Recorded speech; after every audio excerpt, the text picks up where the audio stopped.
দেখা যায় সাদা কালারের একটা মোটা সুতো থাকে, সেই সুতোর ভিতরেও বাবা আরো কতগুলো গুণ থাকে, তাই না? একত্রে কতগুলো সুতো এক জায়গায় করে টাকা পয়টা বানিয়ে গলায় পরে। আমার ব্রাহ্মণের কাছে জিজ্ঞাসা, সুতোর পয়টা গলায় পরলেই যদি ব্রাহ্মণ হওয়া যায়, এই পৃথিবীতে যেদিন সুতোর কোম্পানি সৃষ্টি হয় নাই, যেদিন আদিম মানুষ পশুর ছাল পরে লজ্জা নিবারণ করতো, গাছের পাতা দিয়ে লজ্জা ঢাকতো, যখন সুতোর সৃষ্টি হয় নাই, ও ব্রাহ্মণ ভাই, সেদিন কোথায় পেয়েছিলে সেই সুতোর পয়টা? কি দিয়ে সেদিন পয়টা বানিয়ে তোমরা গলায় ধারণ করেছিলে? কারণ সত্যতেটা দাপর করলে 4 যুগেতেই নাকি ব্রাহ্মণ রয়।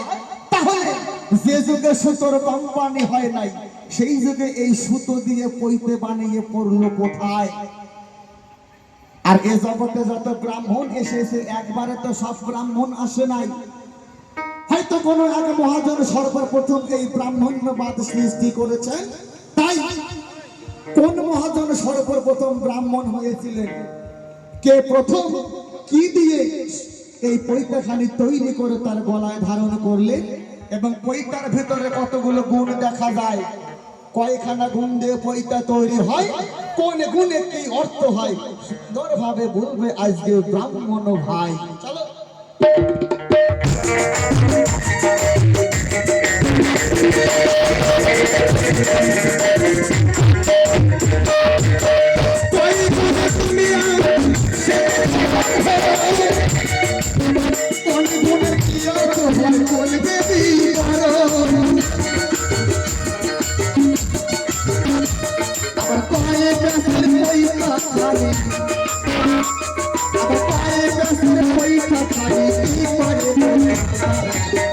বলে বলে জানো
এই কলিযুগের আগে এই ব্রাহ্মণের মুখে নাকি আগুন জ্বলতো, শাস্ত্রে প্রমাণ রয়। অর্থাৎ এই ব্রাহ্মণরা যখন রান্না করতো, খড়ি ঢুকিয়ে দিয়ে মুখ দিয়ে ফু মারলে ধপ করে আগুন ধরে যেত। কিন্তু বর্তমান এই কলির যুগে আমার মনে হয় এই পাপের কারণে এদের মুখ থেকে সেই ব্রহ্ম আগুন গেল চলে। সুন্দরভাবে বলতে হবে, ব্রাহ্মণ ভাই, এত সুন্দর জিনিসটাকে তোমরা কেমন ভাবে হারিয়ে ফেললে? এই মুখ দিয়ে তোমরা আগেকার যুগে আগুন জ্বালাতে পারতে, এমন কি পাপ করেছিলে যার কারণে সৃষ্টিকর্তা তোমাদের মুখ থেকে সেই ব্রহ্ম আগুন ফিরিয়ে নিলে? সুন্দরভাবে জবাব আজকে এই ধর্ম সবাই দিবে। আর তোমরা নাকি উচ্চ বর্ণের মানুষ, ব্রাহ্মণ ক্ষত্রিয় বৈশ্য শূদ্র 4টি বর্ণ ভেদ করলেন, এই 4 বর্ণের মধ্যে তোমরা শ্রেষ্ঠ স্থানে থাকলে।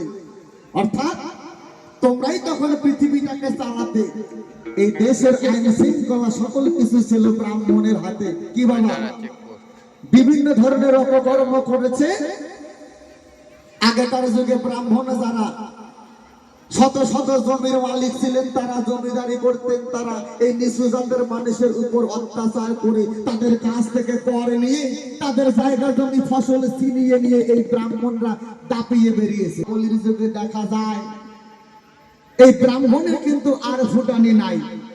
এই ব্রাহ্মণ বর্তমানে দেখা যায় সকালবেলা স্নান সেরে একটা সাজির ভিতরে সিঁদুর আর কয়টা ফুল বেল পাতা নিয়ে চলে যায় স্টেশনে বা গাড়ির গ্যারাজে, কোনো বড় বড় মার্কেটে, দোকানে দোকানে গিয়ে ওই একটা দেশলাইয়ের কাঠি দিয়ে দোকানদারের কপালে ফোঁটা দেয়, সেখান থেকে 5 টাকা 2 টাকা 1 টাকা ভিক্ষা পায়। ও ব্রাহ্মণ ভাই, কোথায় গেল তোমার জাতের বড়াই? আর বর্তমান শূদ্র বৈশ্য ক্ষত্রিয় যারা বিভিন্ন ব্যবসা বাণিজ্য করে, তারা 1 থেকে 5 তলা 10 তলা বিল্ডিং বাড়ি ব্যবসা বাণিজ্য করে আনন্দ উল্লাসে রয় তারা। তাহলে উচ্চ বর্ণের মানুষ হয়েও এই ব্রাহ্মণরা কেন যজমানি পালন করে, অর্থাৎ পরের বাড়ি পুজো করতে যায়, সকালবেলা দোকানে গিয়ে দোকানদারের কপালে ফোঁটা দেয়, ওই গাড়ির ড্রাইভারদের কপালে ফোঁটা দেয়, ওখান থেকে 2 টাকা 4 আনা যা ভিক্ষা পায় তা দিয়ে বর্তমানে ব্রাহ্মণ সংসার চালায়। তাই বেশি মাতব্বরি ভালো না। কি বাবা, তাই তো মহাজন কি বললেন শুনুন।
সবাই মিলে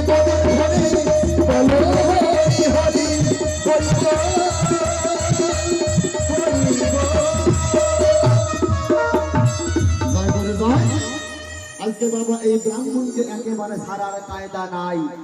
সমস্ত কিছু জবাব নিয়ে আজকে মূল সিদ্ধান্তে যেতে হবে, আসলেই কি ব্রাহ্মণ বড় হয় নাকি নাপিতের সমাজের প্রয়োজনে হয়।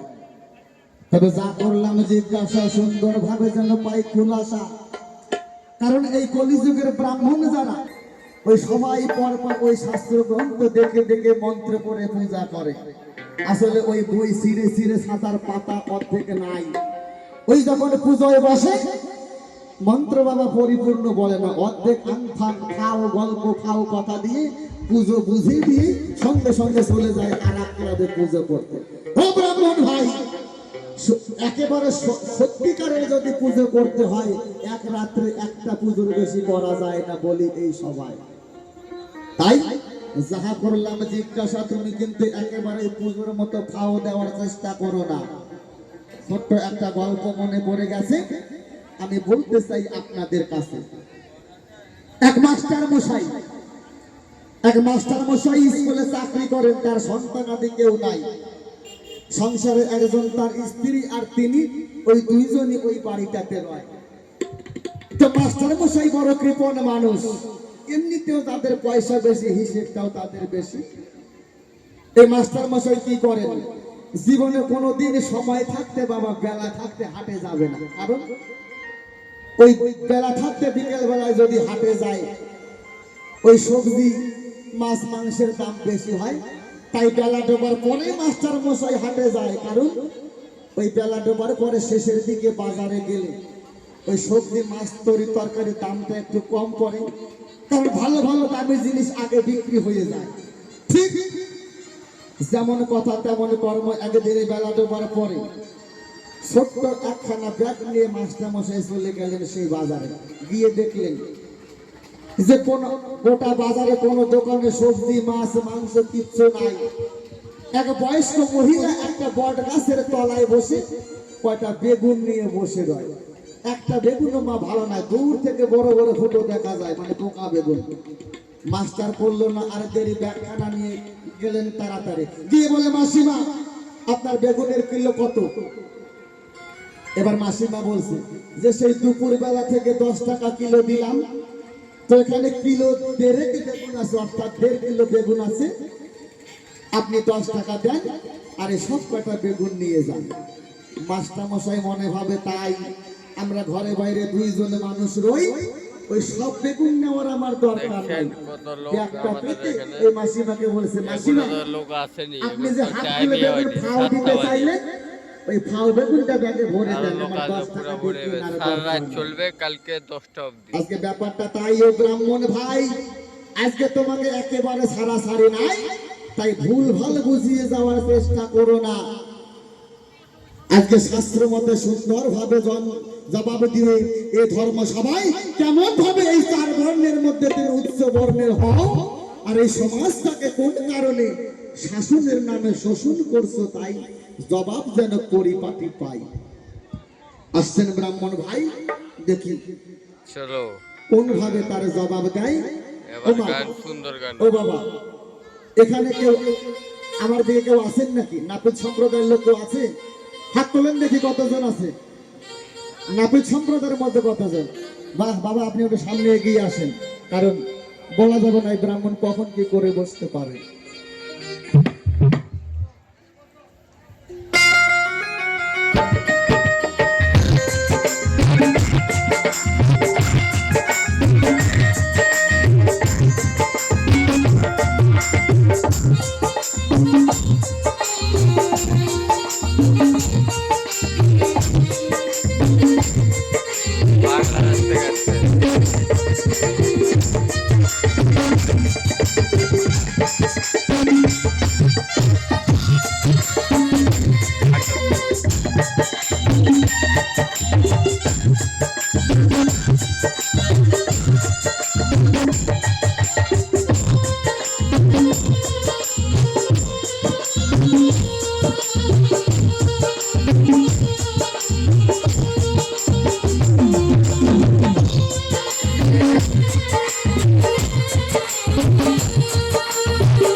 जय विजय, जय राधे, जय राधे, जय राधेश्याम, जय निताई गुरु हरि बोल। गुरु कृपा है कि বললাম, गुरु कृपा है कि বললাম, गुरु कृपा है कि বললাম।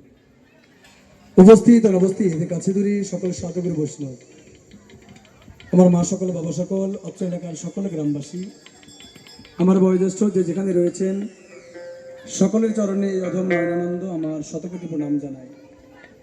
তৎসঙ্গে জানাই আমার ছোট ভাই বোন, সমবয়সী বন্ধু বান্ধব সকলের প্রতি রইল আমার স্নেহ প্রীতি ভালোবাসা।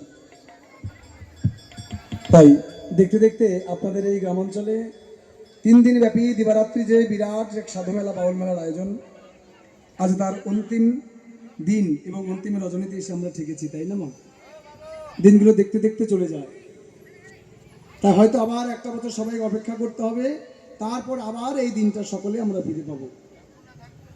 তবে পার্থক্য শুধু এটাই যে আগামী বছর এই একটা বছর আস্তে আস্তে আমরা কে থাকবো কে না থাকবো কেউ বলতে পারছি না, পারবো না, কেউ কোনো গ্যারান্টি দিতে পারবো না যে আগামী বছর আবার আমি এই অনুষ্ঠানটাতে আসতে পারবো। তাই অনুরোধ করছি আশেপাশের সকল গ্রামবাসী যারা গানকে বড় ভালোবাসেন, যারা এই তত্ত্ব আলোচনা কথা এই বাউল গানকে ভালোবাসেন, তারা আর দেরি না করে আমাদের আসর প্রাঙ্গণে চলে আসুন। অনেকটা জায়গা কিন্তু রয়েছে, বিশেষ করে আমার সামনে আসরের সামনে কিন্তু টাক মাথা হয়ে গেছে, হরিবল হরিবল। তো বৃন্দাবনে যদি টাক মাথা থাকে ওই মাথাকে আর ভালো লাগে? হ্যাঁ, মানুষটা যতই সুন্দর হোক, এবার সামনে যদি টাক থাকে ওই পিছনে যতই চুল থাকলেও ভালো লাগবে না। তাই অনুরোধ করছি আপনাদের সকলের চরণ ধরে বলছি, ওমা আমার বাবাদেরকে বলছি আশেপাশে দূরে যারা বসে রয়েছেন দূরে না থেকে একটু কাছে এসে বসলে কিন্তু খুব ভালো লাগবে, দেখতে সুন্দর লাগবে, এই বৃন্দাবনটা সেজে গুজে উঠবে। তাই মায়েদেরকে বলছি সবাই একটু এগিয়ে আসুন, এগিয়ে আসুন, একটু সবাই সামনের দিকে এগিয়ে আসুন। আচ্ছা, প্রসাদটাকে ছিটে না দিয়ে যদি হাতে দেওয়াটা খুব ভালো হবে, কারো যেন আঘাত না লাগে সেটা একটু খেয়াল রাখতে হবে। হরিবল হরিবল। বাবাদেরকে বলছি, ও বাবা সবাই আমার দাদা ভাইরা যারা পিছনে দাঁড়িয়ে রয়েছে, গান কি দাঁড়িয়ে দাঁড়িয়ে শুনতে ভালো লাগে? হ্যাঁ, দাঁড়িয়ে শুনছে আমার মনে হচ্ছে যখন তখন বাড়ি যেতে পারে, মানে মিস কল আসবে আর চলে যাবে। হরিবল হরিবল। তাই বাউল গানকে শুনতে হলে, এই আলোচনাকে উপভোগ করতে হলে একটু ধৈর্য ধরে শুনতে হবে। 3 ঘন্টার আলোচনা 10 মিনিটে শুনে কিছুই বোঝা যায় না, তার কোনো কিছু বিচার হয় না, তাই না মা? একটু ধৈর্য ধরে শুনতে হয়। আর সবাইকে আমার মায়েদেরকে বলছি একটু কষ্ট করে সবাই একটু এগিয়ে আসুন না সামনের দিকে, অথবা যারা পিছন দিকে দাঁড়িয়ে রয়েছেন সবাই একটু সামনের দিকটা চলে আসুন। আমরা ধর্মীয় জায়গায় সামনের দিকে আগে বসবো, অধর্মের জায়গায় পিছনে থাকবো, কিন্তু ধর্মের জায়গায় সবসময় আগে থাকতে হয়। হরিবল হরিবল। তা দিবারাত্রি বিভিন্ন ধরনের বিভিন্ন জ্ঞানীগুণী শিল্পীর মাধ্যমে আপনারা বিভিন্ন তত্ত্ব আলোচনা গান শুনছেন, সকলের মন প্রাণ ভরিয়ে তুলছেন। বিভিন্ন রকম শিল্পী এসেছেন, জ্ঞানীগুণী শিল্পী। তাদের মধ্যে শুধু আমরা এই 2 ভাই একটু আপনাদের বিরক্ত করবো, একটু নিরানন্দ করতে এসেছি। হরিবল। তাই সকলে ভুলকে ক্ষমার চোখে দেখতে হবে, এই আশা নিয়ে দাঁড়িয়েছি আমরা 2 ভাই। তাই আমার বিপক্ষের ভাবক যিনি অত্যন্ত জ্ঞানীগুণী সম্রাট দাস বাউল নামটি জানি, আজকে যে আলোচনা রেখেছে আপনাদের মাঝে একেবারে ঝগড়াঝাটির পালা বাবা, মানে বিভিন্ন কথা বলে গেছে, ভুলি নাই মনে আছে। আজকের যে আলোচনা একটা সামাজিক পালা প্রসঙ্গ। সামাজিক পালা কাকে বলি? অর্থাৎ সমাজকে নিয়ে যেসব আলোচনা করি, আর শাস্ত্রীয় পালা যেগুলো আমরা শাস্ত্রের মধ্যে আলোচনা করি। তো আজকের পালা প্রসঙ্গে একটু সামাজিকের মধ্যেই হবে, কারণ এই সমাজের মধ্যে আমরা যে সকল লড়াই, যে সকল যুদ্ধ আমরা দেখতে পাই, সে সকল যুদ্ধের সে সকল কথার কিছু প্রশ্নের সে কথাগুলোকে আমরা উত্থাপন করি আসরের মাঝে, যাতে করে ঝগড়াঝাটির মাধ্যমে ওই সকল প্রশ্নের সমাধানগুলো পাওয়া যায়। হরিবল। তাই আজকের যে আলোচনা, সামাজিক 2 বন্ধু, একদিকে রয়েছে নাপিত, অপর দিকে রয়েছে ব্রাহ্মণ। এই ব্রাহ্মণ আর নাপিতের আজকে লড়াই হবে এই আসরের মাঝে। তবে আসর শুরু করার পূর্বে আমি আমার মায়েদের কাছে একটু চেয়ে নিচ্ছি উলুধ্বনি। আমার মায়েরা আশা করি সকলেই দেবেন, জানি 3 দিন ধরে আর শেখাতে হবে না, কারণ সকলে জানেন প্রতি বছর এখানে বাউল গান হয় অনেক বছর ধরে। তাই শিল্পী এসে আসলে কি চায় সকলের আছে জানা, সত্যি বলছে কেউ করবেন না মানা। আমার মায়েরা সকলে দেবেন একটু উলুধ্বনি, আমার বাবারা দেবেন একটু হরিধ্বনি। আমার দাদা ভাই খুব সুন্দর সাউন্ড অপারেট করছেন, তিনি দেবেন তার সাউন্ডের ধ্বনি। আমার পিছনে যারা রয়েছেন প্রহ্লাদ সম্প্রদায় দাদা ভাই, তারা দেবেন তাদের যন্ত্রের ধ্বনি। আর আমি আপনাদের সঙ্গে সঙ্গে একটু সুর মিলিয়ে আমি দিতে চাই আমার শ্রীগুরুর নামে একটু জয়ধ্বনি। পঞ্চধ্বনি একত্রিত করে শুরু করতে চলেছে আজ আমার বাউল গান। হরিবল হরিবল। জয় রাধে। তাই কেউ ভুলে দেবেন না, কেউ ভুলে সরিয়ে দেবেন না, সকলে উলুধ্বনি জয়ধ্বনি দিয়ে আমাকে একটু আশীর্বাদ করবেন। জয় রাধে জয় রাধে জয় রাধে।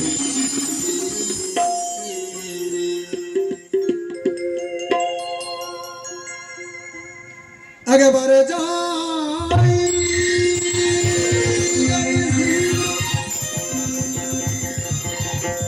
নিতাই গৌর শিলানাথ প্রেমানন্দে হরি হরি বলা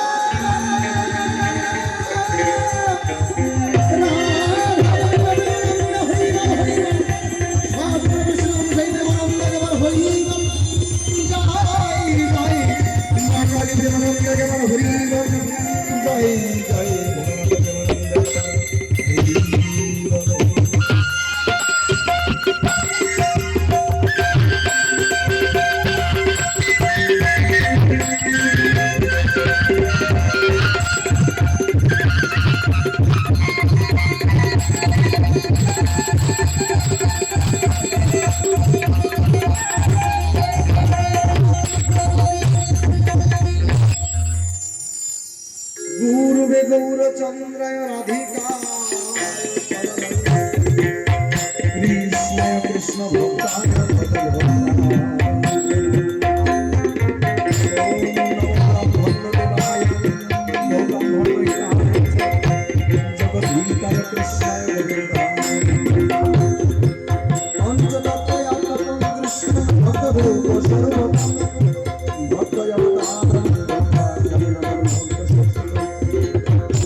দেখে গোবিন্দে ধায় সে যদি নরকে যায়। তাই ছোট করে গুরুবন্দনা সেরে দিলাম, কারণ স্কুলের ব্যাগ গোছাতে গোছাতে যদি সময় শেষ হয়ে যায় তাহলে স্কুলে যাবো কখনো, পড়াশোনা হবে কখনো। তাই ছোট্ট করে অল্প করে গুছিয়ে নিলাম, বসে বসে গুরুবন্দনা সেরে নিলাম। এবার সরাসরি এখানে আত্মনিবেদনের গান গাই, তারপরে আসবো আজকের এই ঝগড়াঝাটির পালায়। কারণ আমার বিপক্ষের ভাবুক অত্যন্ত জ্ঞানীগুণী, চালাক, চতুর তিনি খুব সুন্দর পরিবেশন করে গেলেন আজকে আমাদের যে পালা প্রসঙ্গ, একদিকে নাপিত এবং অপরদিকে ব্রাহ্মণের ভাই। তাই সর্বপ্রথমে আমার লেখা একখানি গান, আত্মনিবেদনের গান আপনাদের সকলকে শোনাই।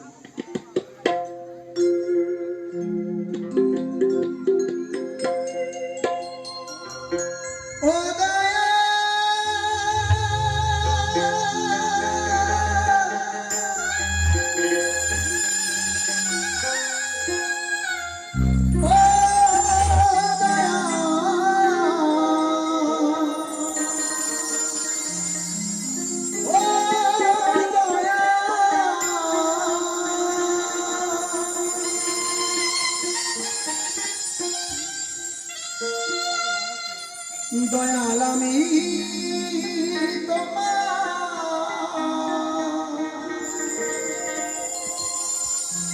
এক পাপী সন্তান,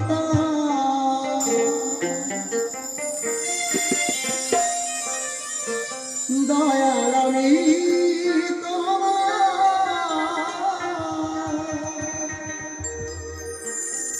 এক পাপী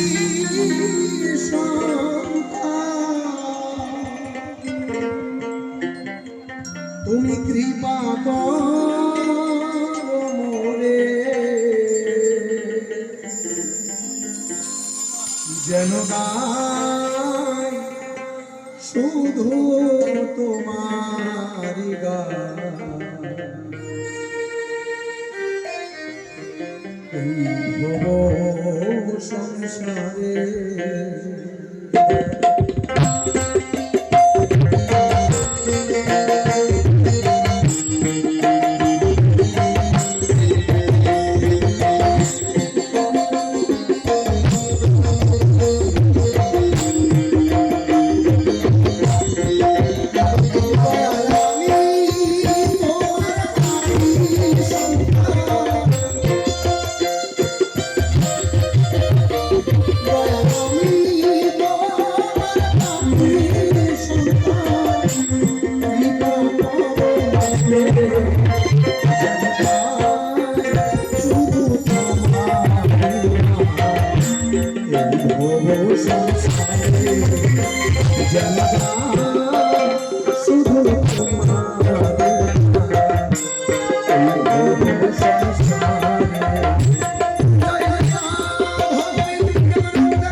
আমরা প্রত্যেকেই নাকি ঈশ্বরের দর্শন করেছিলাম, তোমার সেই কথা কি আর মনে আছে?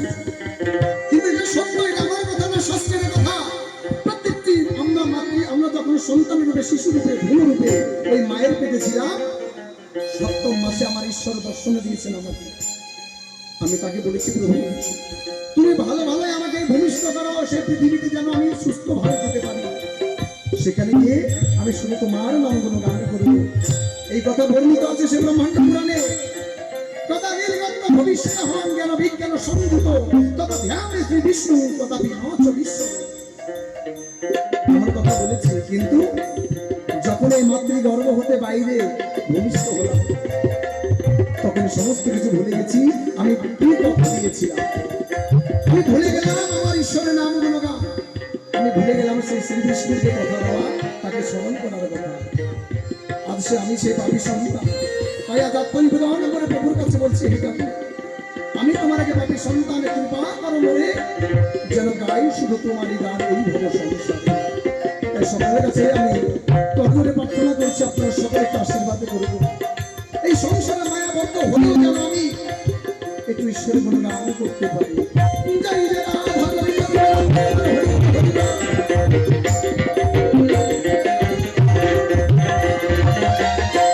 মাতৃগর্ভে সপ্তম মাসে দিয়েছিলে দেখা, ভুলিব না তোমায় দয়া, বলেছি সেই কথা, এখন ধরায় এসে মায়ার জালে।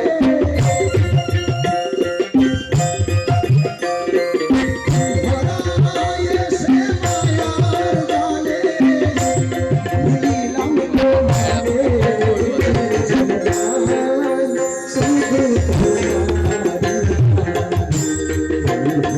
সংসারে, জনগান শুধু তোমারি। এই ভব সংসারে হরি বল, হরি বল, হরি বল, হরি বল।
একেবারে জয় জয় সাধুগুরু বৈষ্ণব গোসাই প্রেমানন্দ হরিবল, রাধা গোবিন্দ প্রেমানন্দ একেবারে হরিবল হরিবল হরিবল।